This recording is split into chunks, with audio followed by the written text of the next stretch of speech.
স্তন্যপান করানো মায়েদের আমিষ খাবার বানানোর উপায়ের টিউটোরিয়ালে আপনাদের স্বাগত। এই টিউটোরিয়ালে আমরা শিখব স্তন্যপান করানোর সময় পুষ্টির গুরুত্ব, আমিষ জাতীয় রেসিপি যেমন ঝোলের সাথে চিকেন কারি, বাদাম রসুনের মশলার সাথে বানানো চিকেন, নারকেলের সাথে মাছের কারি, ডিমের সাথে মিক্সড সবজির কারি এবং পালং মাছের কারি।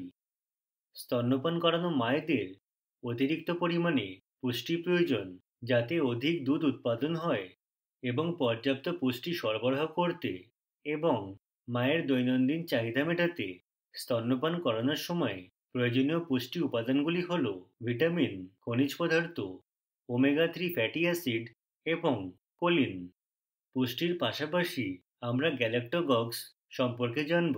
গ্যালাক্টোকক্স হল একটি পদার্থ যা দুধ উৎপাদনে সাহায্য করে।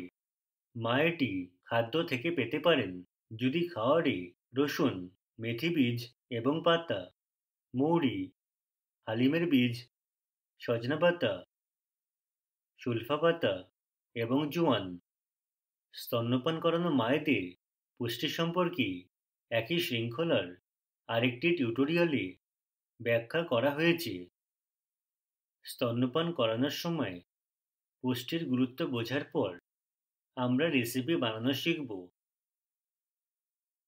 আমরা প্রথম রেসিপিটি ঝোলের সাথে চিকেন কারি দিয়ে শুরু করি। এটি করতে আমাদের প্রয়োজন 100 গ্রাম চিকেন, 2 টুকরো সজনা, 1 পল্লব কারি পাতা, 1 চা চামচ গোল মরিচের বীজ, একটি পেঁয়াজ কাটা, 4টি রসুনের কোয়া, স্বাদ অনুযায়ী লবণ, আধা চা চামচ হলুদ গুঁড়ো, আধা চা চামচ লঙ্কা গুঁড়ো, একটি কাঁচা লঙ্কা, 1 মুঠো ধনে পাতা, 2 চা চামচ তেল। একটি প্যানে 1 চা চামচ তেল গরম করুন, এতে পেঁয়াজ, রসুন, গোলমরিচ এবং কাঁচা লঙ্কা দিন। সেগুলি সোনালি রং হওয়া পর্যন্ত ভাজুন। এবার কারি পাতা, ধনেপাতা দিয়ে 2 থেকে 3 মিনিট ভাজুন।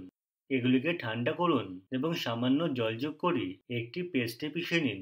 রান্না না হওয়া পর্যন্ত কুকারে রান্না করুন বা ফুটিয়ে সেদ্ধ করুন।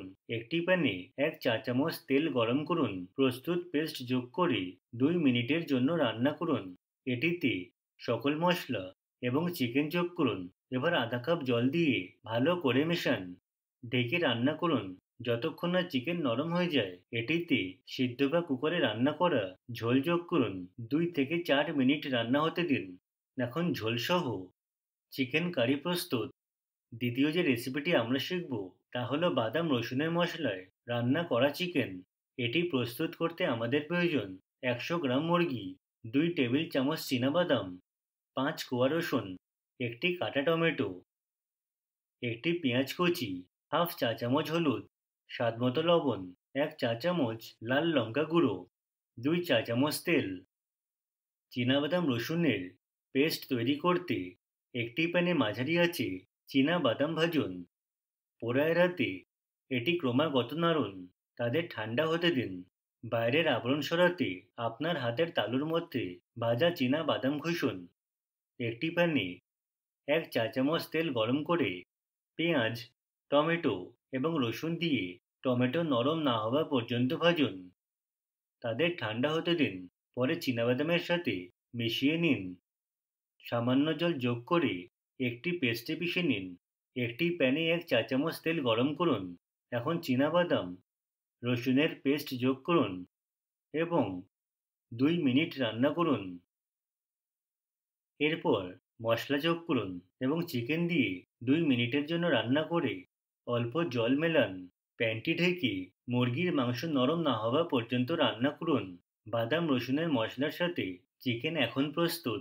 তৃতীয় রেসিপিটি হল নারকেল সহ মাছের কারি। এর জন্য নিন 100 গ্রাম রুই, হাফ কাপ কোরানো নারকেল, 4টি লাল লঙ্কা, আধা চা চামচ হলুদ, স্বাদমতো লবণ, রসুন 4 কোয়া, একটি ছোট লেবুর আকারের তেঁতুলের বল, একটি কাটা পেঁয়াজ, হাফ চা চামচ মেথি বীজ, হাফ চা চামচ জিরা, 1 চা চামচ তেল। রুই পাওয়া না গেলে আপনি ম্যাকেরেল, পমফ্রেট বা লোটে মাছ, এগুলির যে কোনো একটি ব্যবহার করতে পারেন। মাছ পরিষ্কার করুন, 2 চিমটি লবণ যোগ করে 10 মিনিটের জন্য ছেড়ে দিন। লাল লঙ্কা, মেথি, জিরা সবগুলি রং বদলানো না হওয়া পর্যন্ত ভাজুন। নারকেল, তেঁতুল এবং রসুনের সাথে ভাজা উপাদানগুলি একটি পেস্টে পিষে নিন। একটি প্যানে 1 চা চামচ তেল দিয়ে গরম করুন। এবার পেঁয়াজ দিন এবং পেঁয়াজ সোনালী হওয়া পর্যন্ত ভাজুন। এটিতে বাটা পেস্ট যোগ করুন এবং 5 থেকে 6 মিনিটের জন্য রান্না করুন। মশলা যোগ করে ভালোভাবে মেশান। এতে মাছ যোগ করে 10 মিনিট রান্না করুন। নারকেলের সাথে মাছের কারি এখন প্রস্তুত। চতুর্থ রেসিপিটি হলো সেদ্ধ ডিমের সাথে মিশ্রিত সবজির কারি।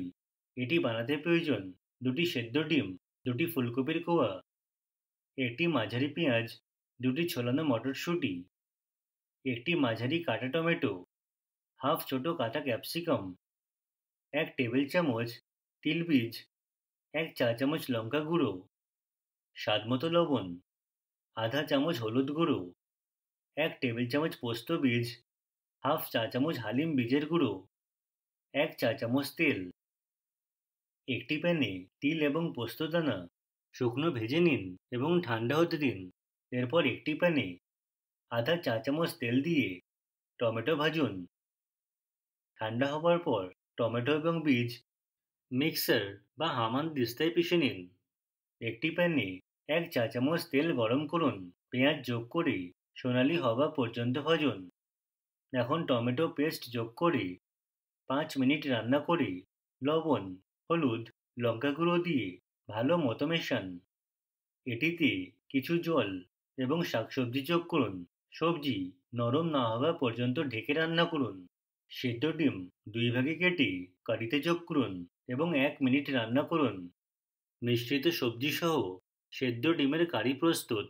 অন্তিম রেসিপি যা আমরা দেখব তা হলো পালক মাছের কারি। এটি বানাতে আমাদের প্রয়োজন 2 টুকরো রুই মাছ, পালং শাকের 4 থেকে 5টি পাতা, স্বাদমতো লবণ, 1 চা চামচ লঙ্কা গুঁড়ো, আধা চা চামচ হলুদ গুঁড়ো, 1 চা চামচ শন বীজের গুঁড়ো, 1 চা চামচ ঘি বা তেল, 1 মুঠো ধনেপাতা, 1 চা চামচ লেবুর রস, একটি কাঁচা লঙ্কা এবং 1 চা চামচ গরম মশলা গুঁড়ো। প্রথমে মাছের টুকরোগুলি ধুয়ে কিছু লবণ এবং হলুদ মাখিয়ে রাখুন। পালং শাক জলে ধুয়ে নিন। একটি প্যানে জল ফুটিয়ে তাতে পালং শাক দিয়ে 5 মিনিট রান্না করুন। এরপর পালকের জল ছেঁকে ঠান্ডা হতে দিন। পালং শাক, ধনে এবং কাঁচা লঙ্কার পেস্ট করে নিন। একটি প্যানে 1 চা চামচ ঘি বা তেল গরম করে মাছগুলো ভাজুন এবং একই সাথে অন্য একটি প্যানে 1 চা চামচ তেল বা ঘি গরম করুন। পালং শাকের পেস্ট এবং সামান্য জল যোগ করে 5 মিনিটের জন্য রান্না হতে দিন। এটিতে মশলা যোগ করুন এবং ভালোভাবে মেশান। এখন ভাজা মাছের টুকরো যোগ করুন এবং মাছে মশলা না লেগে থাকা পর্যন্ত রান্না করুন। গরম মশলা এবং শনের বীজের গুঁড়ো যোগ করুন এবং 2 মিনিট রান্না করুন। আঁচ বন্ধ করে লেবুর রস দিন। পালং শাক দিয়ে মাছের কারি এখন প্রস্তুত। উপরোক্ত সকল রেসিপি নিম্ন সমৃদ্ধ, প্রোটিন, ভিটামিন B12, ভালো চর্বি, iron, folate, potassium, vitamin A, vitamin D, zinc এবং ম্যাগনেসিয়াম। এই পুষ্টিগুলি শিশুর বৃদ্ধি এবং বিকাশে সাহায্য করে, মায়ের দুধ উৎপাদন এবং মাকে সুস্থ রাখে। এটি আমাদের এই টিউটোরিয়ালের শেষে নিয়ে আসে। আইআইটি বোম্বে থেকে আমি বিদায় নিচ্ছি। যোগদানের জন্য আপনাকে ধন্যবাদ।